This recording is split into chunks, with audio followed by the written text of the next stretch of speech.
Bien le bonjour et bienvenue sur cette chaîne consacrée au showdown. Et non, on ne va parler ni de Pokémon, ni de cinéma, ni de poker ou que sais-je, mais d'un sport. Et oui, le showdown, c'est un sport qui est un peu un cocktail de ping-pong, de jeu du palais et de hockey sur table, mais surtout un sport pour les personnes mâles et non-voyantes. En effet, dans les années 60, un sportif canadien du nom de Joe Lewis, ancien pongiste ayant perdu la vue, a donc créé cette discipline car il voulait un sport qui soit pensé pour les personnes ayant un handicap visuel sans qu'elles aient besoin de quelconque assistance. Parce que le showdown se joue à l'aveugle, on a un masque opaque sur les yeux et on suit le mouvement de la balle uniquement à l'oreille. Le but du jeu c'est de gagner, oui, mais pour ça il faut atteindre les 11 points. L'idée c'est donc de mettre des buts à son adversaire. Bon, vous allez me dire, mais Kimi, si c'est un sport pour les aveugles, pourquoi mettre un masque opaque devant les yeux? À quoi ça sert? Qu'est-ce que c'est que cette sorcellerie? Eh ben déjà c'est une question de sécurité, parce qu'une balle qui vous arrive à plus de 100 km/h dans la tronche, ça peut vite être dangereux, mais c'est aussi pour que tout le monde soit dans les mêmes conditions de ne rien voir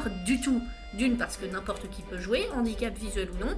De deux, bon, je vais pas vous faire un cours d'ophtalmologie, mais les personnes ayant un handicap visuel n'ont pas toutes le même, c'est plus complexe que ça. Donc tout le monde porte ce masque qui doit être totalement opaque pour être à égalité devant la loi de la balle jaune. Cette balle d'ailleurs, elle contient des petites billes métalliques, ce qui permet justement de mieux la repérer au son.